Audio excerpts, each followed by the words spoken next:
আসসালামু আলাইকুম। সবাইকে স্বাগত জানাচ্ছি। আমি নাসরুল ইসলাম তন্ময়। শুরুতে বিআরবি কেবল সংবাদ শিরোনাম। বাংলাদেশের সর্বশেষ গুরুত্বপূর্ণ আপডেট সংবাদে আপনাকে স্বাগত। শুরুতেই সংবাদ শিরোনাম, পরে বিস্তারিত। শুরুতেই জানিয়ে দিব, নবায়নযোগ্য জ্বালানির জন্য ৬০০ মিলিয়ন ইউরো দেবে জার্মানি। নবায়নযোগ্য জ্বালানির জন্য বাংলাদেশকে ৬০০ মিলিয়ন ইউরো দেওয়ার প্রতিশ্রুতি দিয়েছে জার্মানি। আজ অন্তর্বর্তীকালীন সরকারের প্রধান উপদেষ্টা প্রফেসর ডক্টর মোহাম্মদ ইউনূসের সঙ্গে বৈঠক শেষে এই প্রতিশ্রুতি দেয় জার্মানির রাষ্ট্রদূত আখিম স্টোটার্স। এরপর জানিয়ে দিব, আওয়ামী লীগের প্রেসিডিয়াম সদস্য কাজী জাফরুল্লাহ গ্রেপ্তার। আওয়ামী লীগের প্রেসিডিয়াম সদস্য কাজী জাফরুল্লাহকে রাজধানীর গুলশান থেকে গ্রেপ্তার করেছে আইনশৃঙ্খলা রক্ষাকারী বাহিনী। তবে কোন মামলায় তাকে গ্রেপ্তার দেখানো হবে তা এখনও নিশ্চিত করেনি। এদিকে $103 বিলিয়ন বিদেশি ঋণ রেখে গেছে আওয়ামী লীগ সরকার। আওয়ামী লীগ সরকারের শাসন আমলে বাংলাদেশে বিদেশি ঋণ রেকর্ড ভেঙেছে। গত জুন মাস শেষে বিদেশি ঋণ ছাড়িয়েছে $103 বিলিয়ন। আজ বাংলাদেশ ব্যাংকের হালনাগাদ প্রতিবেদনে এমনটাই উঠে এসেছে। এবারে জানাবো, জাতীয় রাজস্ব বোর্ড এর 40 কমিশনারকে বদলি। জাতীয় রাজস্ব বোর্ড এনবিআর এর আয়কর বিভাগের অন্তত 40 জন কমিশনারকে বদলি করা হয়েছে। আজ এনবিআর এর প্রথম সচিব কর কমিশনার মোহাম্মদ ইকবাল হোসেন স্বাক্ষরিত এক প্রজ্ঞাপনে বিষয়টি জানানো হয়। জানিয়ে দিব, গণহত্যার উস্কানিদাতা কবি, সাহিত্যিক এবং সাংবাদিকদেরও বিচারের আওতায় আনা হবে বললেন তথ্য উপদেষ্টা মোহাম্মদ নাহিদ ইসলাম। এবং সর্বশেষ জানিয়ে দিব, আল জাজিরার অনুসন্ধান প্রকাশ, যুক্তরাজ্যে ৩৬০টি বাড়ি কিনেছেন শেখ হাসিনার ভূমিমন্ত্রী সাইফুজ্জামান চৌধুরী। শেখ হাসিনা সরকারের ভূমিমন্ত্রী সাইফুজ্জামান চৌধুরী বাংলাদেশ থেকে হাজার হাজার মিলিয়ন ডলার বিদেশে পাচার করেছে। তিনি ৩,০০০ কোটি টাকা খরচ করে যুক্তরাজ্যে ৩৬০টি বিলাসবহুল বাড়ি কিনেছেন। এসব তথ্য জানিয়েছে কাতার ভিত্তিক সংবাদ মাধ্যম আল জাজিরা। প্রতিবেদনে বলা হয়েছে, সাইফুজ্জামানের বেশ ভালো সম্পর্ক ছিল শেখ হাসিনার সঙ্গে। তিনি নিজেই স্বীকার করেছেন। সাবেক এই ভূমিমন্ত্রী বলেছেন, আমার বাবা শেখ হাসিনার খুব কাছের লোক ছিলেন, আমিও তার কাছের লোক। হাসিনা আমার বস, তিনি জানেন যুক্তরাজ্যে আমার ব্যবসা রয়েছে। প্রিয় দর্শক, এতক্ষণ শুনছিলেন সংবাদ শিরোনাম, এবারে বিস্তারিত। তবে তার আগে বন্ধুরা, অনুরোধ থাকবে এই সংবাদটিতে একটি লাইক দিন। এই চ্যানেলে আপনি নতুন হয়ে থাকলে আমাদের সংবাদটি দেখতে দেখতে চ্যানেলটি সাবস্ক্রাইব করে রাখুন। কমেন্ট করে আপনার মূল্যবান মতামত জানিয়ে দিন বন্ধুরা, আপনি বিশ্বের কোন দেশ থেকে বা বাংলাদেশের কোন স্থান থেকে আমাদের সংবাদটি দেখছেন এবং শুনছেন। এবারে বিস্তারিত। নবায়নযোগ্য জ্বালানির জন্য ৬০০ মিলিয়ন ইউরো ঋণ দেবে জার্মানি। নবায়নযোগ্য জ্বালানির জন্য বাংলাদেশকে ৬০০ মিলিয়ন ইউরো দেওয়ার প্রতিশ্রুতি দিয়েছে জার্মানি। বুধবার ১৮ সেপ্টেম্বর অন্তর্বর্তী সরকারের প্রধান উপদেষ্টা অধ্যাপক ডক্টর মোহাম্মদ ইউনূসের সঙ্গে বৈঠকে ও প্রতিশ্রুতি দেন জার্মান রাষ্ট্রদূত আখিম ট্রোস্টার। তিনি বলেন, বাংলাদেশের সঙ্গে জার্মানির দীর্ঘস্থায়ী সম্পর্ক রয়েছে এবং সাম্প্রতিক বছরগুলোতে এটি $1 বিলিয়ন ইউরোর সাহায্যে দেশের বৃহত্তর উন্নয়ন অংশীদারদের একটি পরিণত হয়েছে। জার্মানি ইতিমধ্যে বাংলাদেশে নবায়নযোগ্য জ্বালানির জন্য 50 মিলিয়ন ইউরো সহায়তার প্রস্তাব দিয়েছে। আখিম স্টোডার বলেন, নবায়নযোগ্য জ্বালানির জন্য জার্মানি 8 বছরের মধ্যে ৬০০ মিলিয়ন ইউরো ঋণ দেবে। এটি একটি বিশেষ সুবিধা, কারণ কয়েকটি দেশের মধ্যে বাংলাদেশ একটি যারা এই সহায়তা পেয়েছে। আওয়ামী লীগের প্রেসিডিয়াম সদস্য কাজী জাফরুল্লাহ গ্রেপ্তার। আওয়ামী লীগের প্রেসিডিয়াম সদস্য কাজী জাফরুল্লাহকে রাজধানীর গুলশান থেকে গ্রেপ্তার করা হয়েছে। তবে কোনো মামলায় তাকে গ্রেপ্তার করা হয়েছে বলে তা জানা যায়নি। বুধবার ১৮ সেপ্টেম্বর দিবাগত রাতে তাকে গ্রেপ্তারের বিষয়টি জানায় আইনশৃঙ্খলা বাহিনী। গ্রেপ্তারের পর অসুস্থতা বোধ করায় কাজী জাফরুল্লাহকে জাতীয় হৃদরোগ ইনস্টিটিউটে নেওয়া হয়েছে।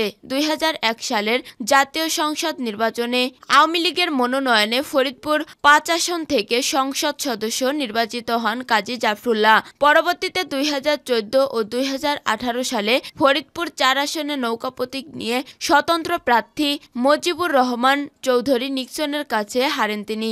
সর্বশেষ ২০২৪ সালে নির্বাচনে নিক্সনের কাছে পরাজিত হন আওয়ামী লীগের এই প্রেসিডিয়াম সদস্য। 103 বিলিয়ন ডলার বিদেশি ঋণ রেখে গেছে আওয়ামী লীগ। আওয়ামী সরকারের শাসনামলে বাংলাদেশ বিদেশি ঋণের রেকর্ড ভেঙেছে। গত জুন মাস শেষে বিদেশি ঋণ ছাড়িয়েছে 103 বিলিয়ন ডলার। বুধবার 18 সেপ্টেম্বর বাংলাদেশ ব্যাংকের হালনাগাদ প্রতিবেদনে এমন চিত্র উঠে এসেছে। বাংলাদেশ ব্যাংকের সর্বশেষ প্রকাশিত তথ্য অনুসারে জুন শেষে বিদেশি ঋণ ছাড়িয়েছে 103 বিলিয়ন ডলার, যা মার্চ 2024-এ ছিল 99 বিলিয়ন ডলার। ডিসেম্বর 2023-এ যা ছিল 100 বিলিয়নের বেশি। অর্থাৎ মার্চ 2024-এর ডিসেম্বরে 2023-এর তুলনায় 1 বিলিয়ন ডলার কম হলেও এবার তা বেড়েছে। কেন্দ্রীয় ব্যাংকের তথ্য অনুসারে গত মার্চ মাসে বিদেশি ঋণের স্থিতি ছিল 99.31 বিলিয়ন বা 9,931 কোটি ডলার। সেই হিসেবে গত 3 মাসের ব্যবধানে বিদেশি ঋণের স্থিতি বেড়েছে 448 কোটি ডলার। এর আগে 2023 সালের ডিসেম্বরে বিদেশি ঋণের পরিমাণ প্রথমবারের মতো 100 বিলিয়ন বা 10,000 কোটি মার্কিন ডলার ছাড়িয়ে যায়। ওই সময় সরকারি ও বেসরকারি খাতে বিদেশি ঋণের স্থিতি হয়েছে বলে 100.64 বিলিয়ন বা 10,064 কোটি ডলার। এর পরে 3 মাসে বিদেশি ঋণের স্থিতি কিছুটা কমে আসে। গত মার্চ শেষে তা দাঁড়ায় 9,931 কোটি ডলার। তবে পরের 3 মাসে বিদেশি ঋণ আবার বৃদ্ধি পায় 100 বিলিয়ন ডলার ছাড়িয়েছে। বাংলাদেশ ব্যাংকের তথ্য অনুযায়ী 2015 থেকে 16 অর্থবছর শেষে বিদেশি ঋণের স্থিতিশীল কমেছে 41.17 বিলিয়ন বা 4,117 কোটি ডলার। অর্থাৎ গত 9 বছরে বাংলাদেশের বিদেশি ঋণ বেড়েছে দ্বিগুণের বেশি। জনশুমারি ও গৃহ গণনা সর্বশেষ প্রতিবেদন অনুযায়ী দেশের জনসংখ্যা বর্তমানে 16,98 লাখ। সেই হিসেবে গত জুন শেষে মাথাপিছু বিদেশি ঋণ দাঁড়িয়েছে 611 ডলার, প্রায় 73,000 টাকা। 9 বছর আগে এর পরিমাণ ছিল 257 ডলারের বেশি।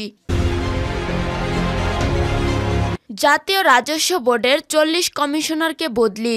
জাতীয় রাজস্ব বোর্ড এনবিআর আয়কর বিভাগের 40 কর কমিশনারকে বদলি করা হয়েছে।